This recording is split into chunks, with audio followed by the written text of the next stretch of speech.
What is up, my fellow Chibits? Today, I'm here to bring all of you an anime first impressions of a series titled Tokyo Magnitude 8.0. This is a series I've been talking about for the past couple weeks now that I wanted to make videos on. I wanted to make a first impressions. I actually wanted to get a first impressions of this up earlier this week, but things happened and I couldn't. Got a little bit distracted with some games, I will be honest.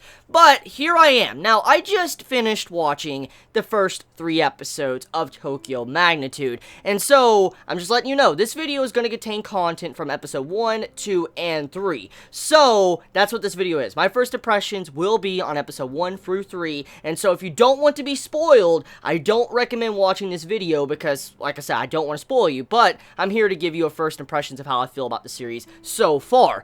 So, what is it about? What is Tokyo Magnitude 8.0 really about? Well, as the title suggests, a earthquake series. For instance, an earthquake happens in Japan that's only 25 kilometers underground, and it is an 8.0.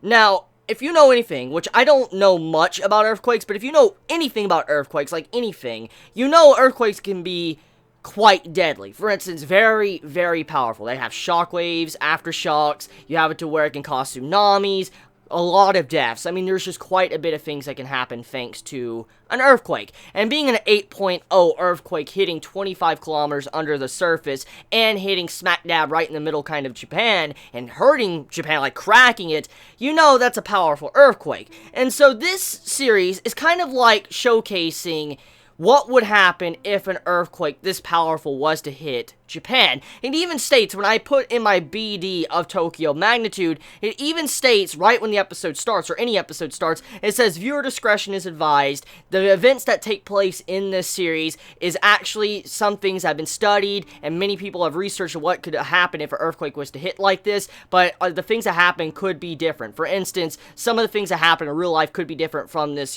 anime series, but overall, though, some of the effects that earthquakes can cause are kind of realistic when it comes to the show. That's kind of like the, little disclaimer at the beginning of the series that pops up. So it kind of lets you know this is like a test, like what would really happen if an 8.0 hits, and we get to see how some human characters interact with each other, and how some people in real world would react if this happened to them. So, if you like earthquakes, or if you like disaster-type series, for instance, like a big-ass natural disaster coming in and just destroying things, you might like this series. But it's also fascinating, and you learn a lot of things of how much devastation an earthquake can really cause if it was to hit 25 kilometers underneath the surface in Japan, and if it's an 8.0. And if you think about it, in recent years, there was earthquakes in Japan, and even to this day, but nowhere near as big as that. And so when you really think about it, it's kind of scary with how much power this earthquake had in the TV series. So, the first episode introduces us to characters. We get introduced to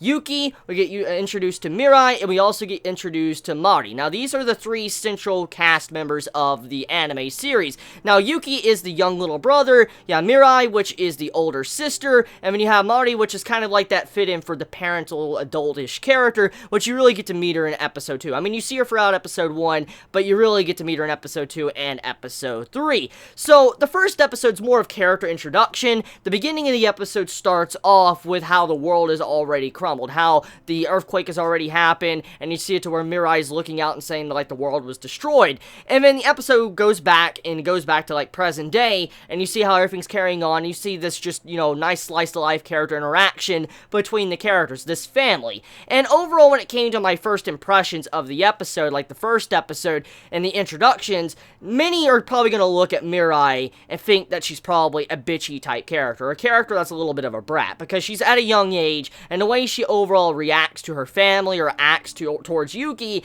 you could kind of, peg her as someone that's kind of an ass, or just an annoying brat. And when you really think about it, though, you gotta think about what age she's in. This is kind of very similar to how I feel about Shinji. For instance, when it comes to Ava, I talked about this in my first impressions. Shinji is a type of character that, he's kind of like a little bitch, he's a coward, yes, but the things he does, it makes sense for his age and what he's went through and what life he lived. That's kind of very similar to how I feel about Mirai. Even though she's annoying, even though she's a little brat, and even though she's kind of awful to her younger brother Yuki and some of her, parents, like, her mother and father, the way she reacts is very realistic, especially for a family, because not all families are happy-go-lucky, like a lot of anime like to show us. I mean, when you think about anime, okay, usually when it has, like, a slice-of-life theme, usually the parents and the children, they usually have a nice, good relationship. Now, not always. There's a lot of anime that tend to kill off parents, or parents are kind of dysfunctional, something like that, but this first episode of Tokyo Magnitude displayed a very realistic style of family, how, like, one family member, you know, they're not really there for their kids quite often. Like, I love the interaction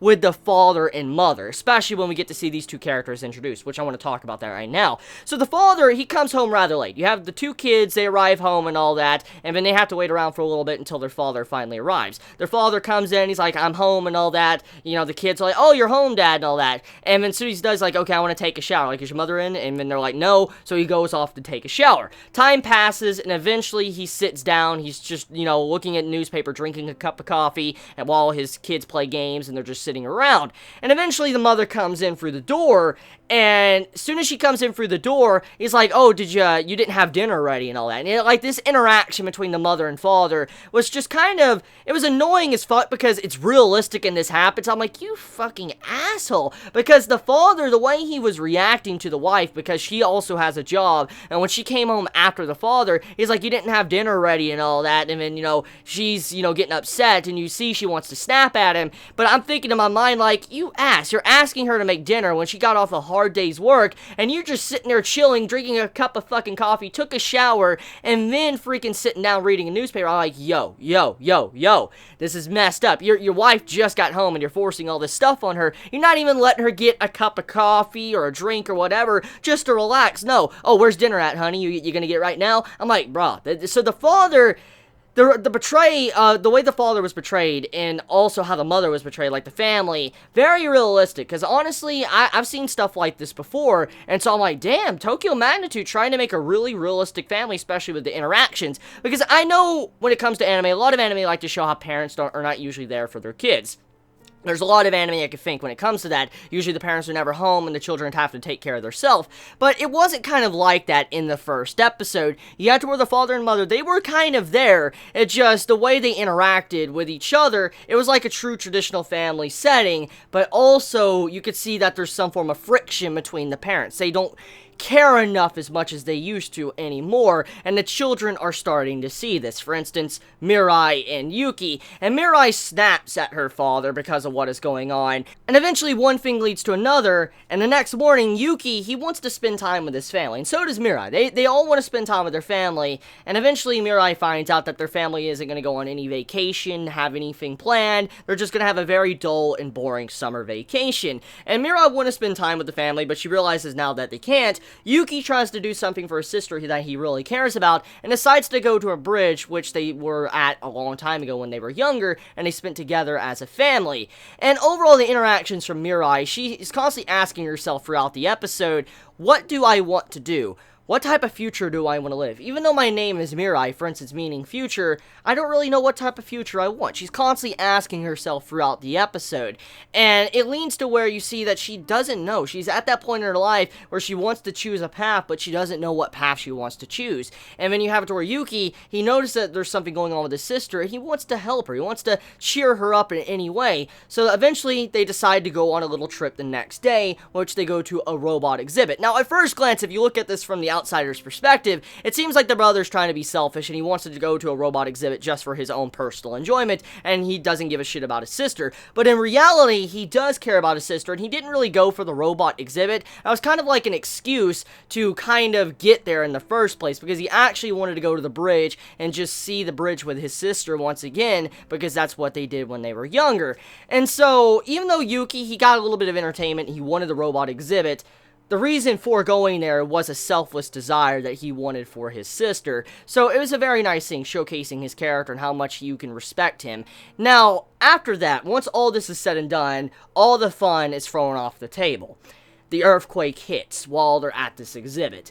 Now, the thing is that Mirai throughout the episode has displayed a lot of mean things, said a lot of negative words towards her brother, or just is acted straight up like an ass throughout the episode, and majority of viewers are going to look at her as like she's annoying, and as I've said, at her age, it makes a lot of sense, especially with the life she's living, and when you see how she thinks about what all has happened, what she's been saying to him, and she realized that there's a possibility her brother is dead now after the earthquake, it all hits you like, holy shit, this character development she's getting right now, because she realizes what she said was really messed up. I mean, it was really messed up, and I mean, that's what us as human beings do all the time. Have you ever heard the saying, don't say something mean to someone because that could be the last time you ever see them? Because that's a true thing. I mean, what if the last thing you said to someone said, like, I hate you, and they died the next day, or died an hour later, or died that minute, and that was the last thing you said to them, I hate you. And so, the sister acting like the way she did, constantly being mean to her brother or her parents, she started to feel this regret. You could see it in her character. She doesn't outright say she regrets, but you can see it displayed, the way she just kind of moves around and stuff, and the way she acts in episode 2. You know she regrets what she did, and how she was feeling, and how she was really being mean to her brother, but also you could see she had some form of regret for her parents. For instance, she thought her parents might be dead too after what the earthquake did, and so she was upset with herself, because she said a lot of mean things, she's been thinking a lot of mean things, and now that her parents might be dead, possibly because of the earthquake, she might not ever get to say sorry or ever see them again, and you see this weigh heavily on her mind throughout the journey of the first 3 episodes, and how she's rather agitated. She still has this wall up, being very annoying or trying to act like a little brat, but you can see to where she does regret some of the decisions she's made. She's trying to be strong. She's trying to be this strong-willed character for her younger brother, but at the same time, though, she's trying to be too strong for her age, and it's breaking and wearing her down. So I feel like Tokyo Magnitude, in terms of character-wise, it's definitely a character-driven story. I mean,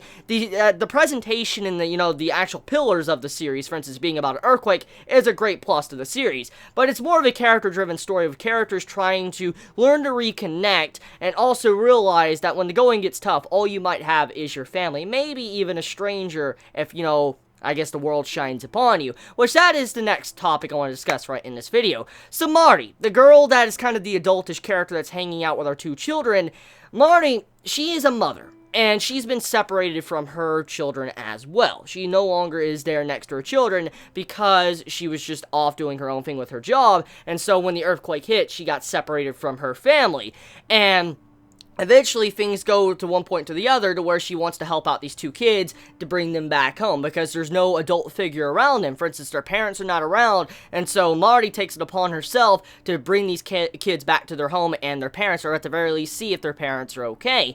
And so Marty is a very mature, adultish type character that you would see normally in a series like this, but one of the big things about her character, though, I really appreciated was how she really knows how to take care of Yuki, how to take care of Mirai, and how human she feels.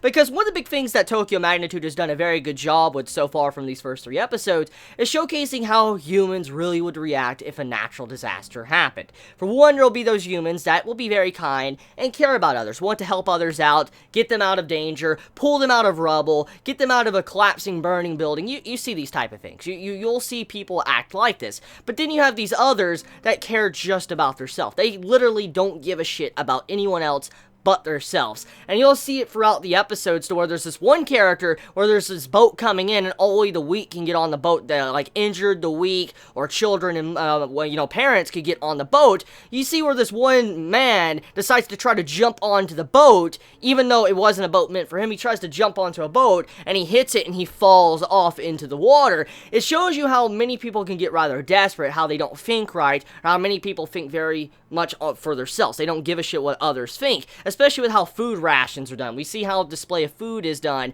how people are doing with them when they are interacting with, the children. For instance, they'll just shove them out of the way just to get to the place they need to go. For instance, what happened to Mirai and what happened to Yuki. When they were walking, the adults would just shove them out of the way just to get to the point. And that's how, a mob would be. When you have a bunch of people in a group, they're just trying to move, one thing can happen where the kid can be just completely shoved out in the path. I mean, there even is a possibility to where a child could get trampled accidentally and killed. That is a possibility. So stuff like that, the way it was displayed in these 3 episodes, well done, Tokyo Magnitude. Well done. I like that quite a bit so far, the way you're displaying how humanity would react if an earthquake really did strike. Now, overall, though, that's all I really know about the series at this time. Besides, damages and the earthquake and stuff hitting, that's all I really know about from when it comes to the series, but it's good so far. It's a very good series, a very mature story so far, and if you're into something mature, if you're into something that's focused on earthquakes and character-driven stories, you might like Tokyo Magnitude 8.0. So I recommend giving it a shot. Let me know your thoughts in the comments below. You all have a wonderful day or night wherever you live. Please be safe. Chibi out.